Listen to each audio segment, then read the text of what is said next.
lie. The final financial crisis, at least in my opinion, what will be the final financial crisis, is still slated to come this year. I'll show you two triangulating charts that suggest this, don't prove it, but suggest that we are still on track for a financial crisis by the end of this year, which will lead to the next money printing round. By extension, should lead to stagnant stocks and a rising gold and silver price, very much like the 1970s, which was actually worse than 1930s in terms of stocks relative to gold and silver. Because remember, in the 1930s, the dollar was gold. In the 1970s, it wasn't. We have a huge triangle in gold to stocks ratio that is going to break out in the next few months. And we're going to take a long-term look at the gold stocks ratio and what I call the bikini of doom for stocks. You'll see why. In today's news recap, Bank of America expects declining silver inventories to make the deficits count. The Silver Institute shows that the silver market has been in a deficit for the last 5 years. And during that time, we've seen substantial decreases in global inventories, which makes sense, as the metal has to come from somewhere to meet the shortfall. Yet, with no resolution to the gap in sight, as the deficits are widely expected to continue years into the future, a recent Bank of America report suggests that the declining inventories are starting to make the deficits count. Their report also commented on China's surging silver consumption, which has continued to grow in 2024 as their solar production has, again, exceeded expectations. And with governments calling for a tripling of green energy by 2030, the demand for silver is going to have to increase if the governments are going to get anywhere even close to meeting their targets. China has already shifted to being a net importer of silver.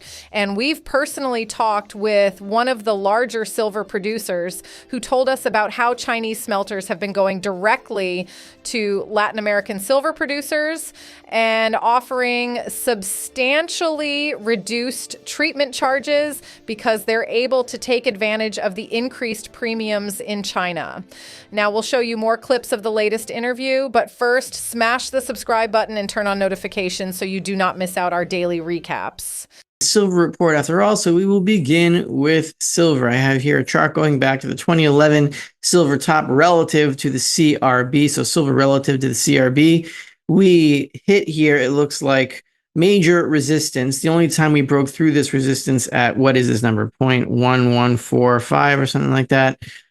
We've hit this resistance many times before. The only time we broke above it is in the 2011 top at 50, and during the lockdown phase over here, which we hit an all-time high. Other than that, other than those exceptions, this is the major resistance, and we're coming onto it for a fourth or fifth time, depending on how you count it. And now we are coiling off the 200-week moving average. I do think we are going to break through this resistance finally, not for any lockdown reason or for any spectacular bull top reason like we had in 2011. I just think silver will continue to climb until it catapults in a monetary crisis, which is coming up in the next few months, in my opinion. But let's move to the gold to stocks ratio. We see here that we have a major triangle that has formed since 2000 here. The lower this goes, the higher gold relative to stocks, the lower stocks relative to gold. And we can see here that stocks have been falling relative to gold pretty spectacularly since 2000, 1999, 2000. And we're going to break out of this triangle, I think, lower. And we should head past the low here, which is somewhere between 1 and 0. I don't know exactly where, but we are going back there. This is a longer term chart of this thing over here. This is the same chart going back to 1900. No, not exactly the same. This is the S&P 500 and this is the Dow, but it's basically the same chart. I think I have the S&P in the next slide, so you'll see that too. You can see here, this I call the bikini top of doom for stocks because why not? This looks like a bikini top or glasses, but bikini top just sounds better. I know they're not even, but you know, they never really are perfectly. So we have here, it looks like a triple move where we had lower highs going in the 1960s and 1970s of the Dow relative to gold.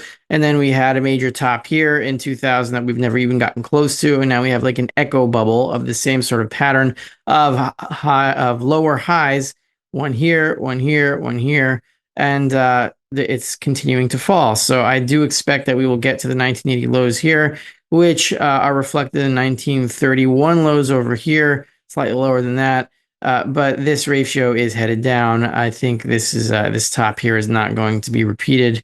It means that stocks are going to fall hard relative to gold and harder relative to silver, though silver will catch up at the end, as it always does. This is the S&P 500 relative to gold. Sorry. So the lower this goes, the lower the S&P 500 goes relative to gold.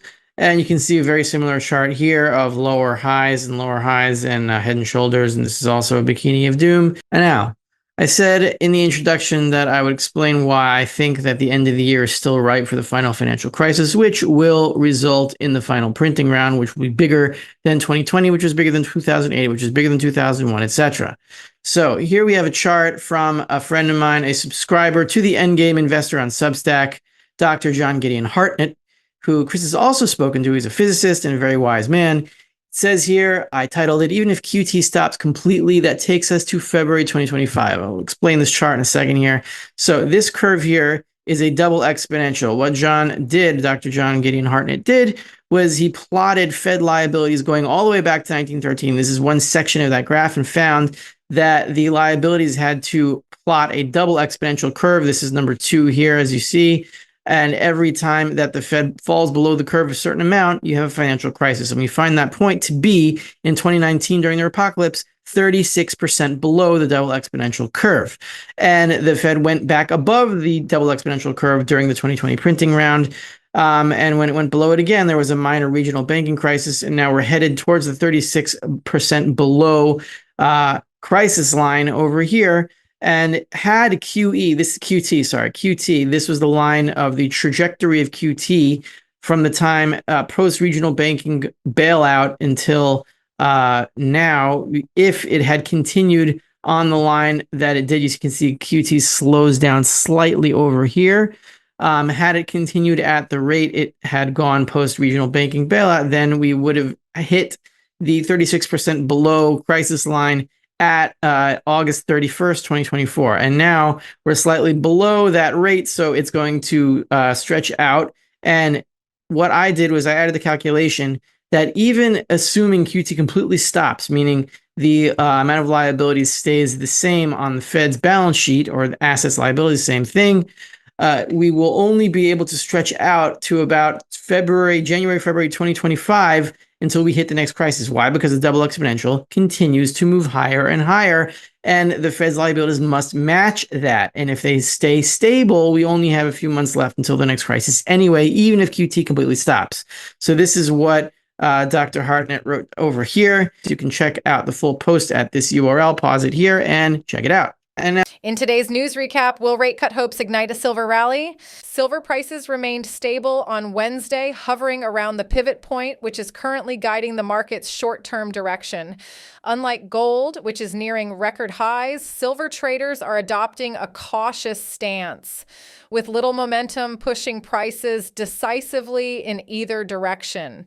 This lack of volatility suggests that investors are not expecting significant market-moving news from today's U.S. Consumer Price Index report.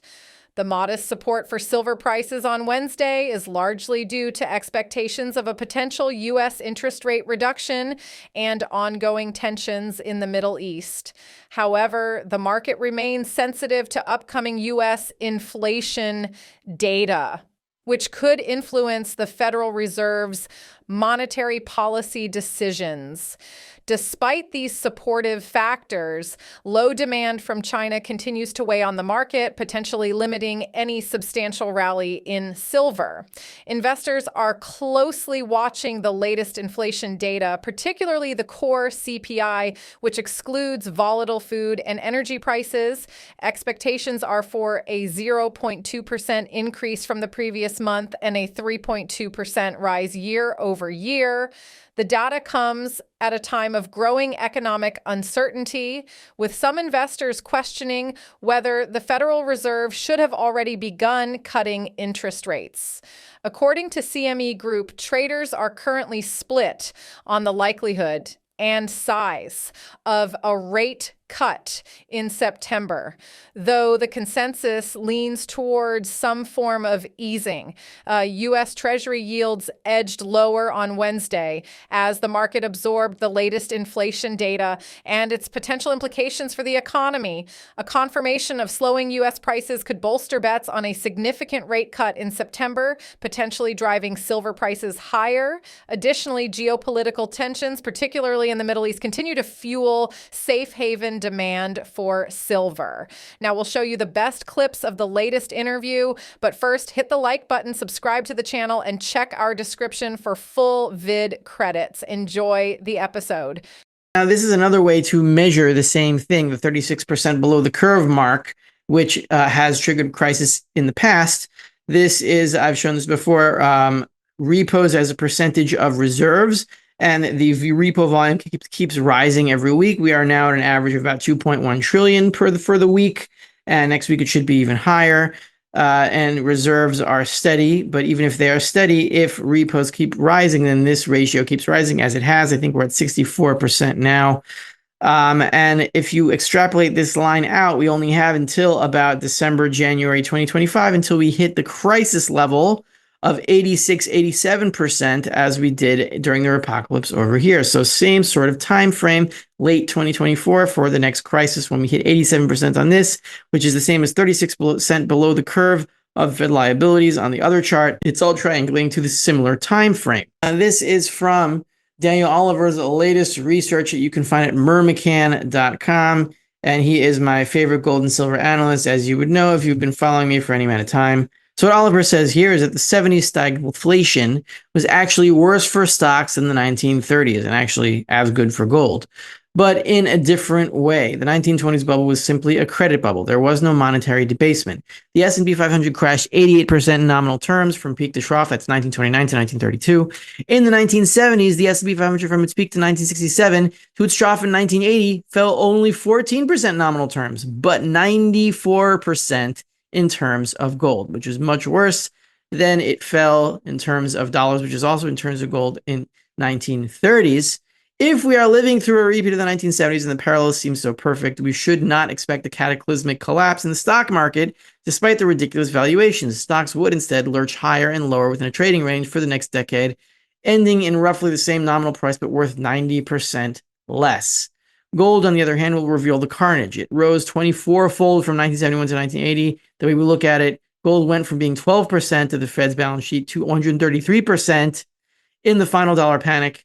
The gold currently represents just 8.8% of the Fed's assets, so it would need to jump to 36% to 3,300 just to get to the 1970 low. So if we're talking about a 24-fold increase, as we saw in the 1970s, a 24-fold increase from now, because we were below where the low was in the 1970s, would be what? 2,500 times 24? I don't even know what that is. I can't really do the math so quickly, but do it yourself. 2,500 times 24.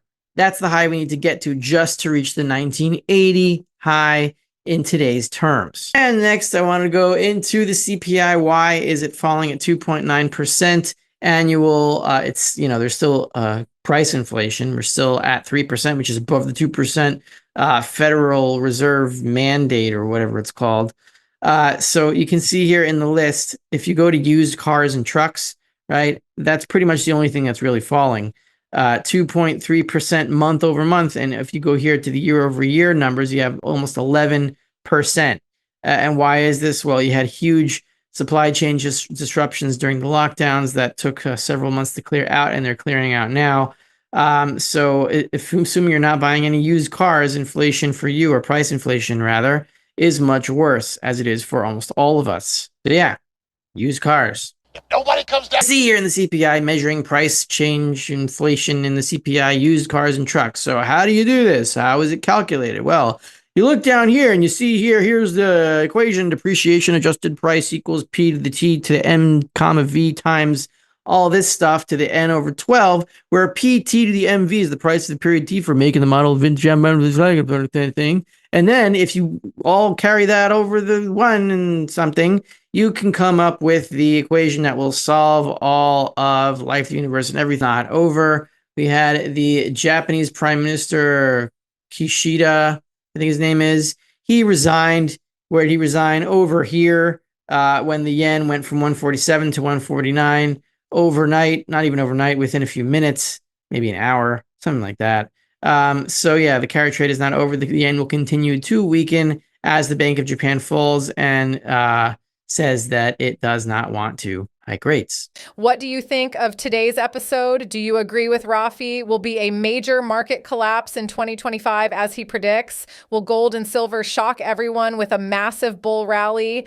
Post in the comments section down below your honest opinion. Share this video with someone who stacks gold and silver, and watch this one right here because you'll love it, and I'll see you on the other side.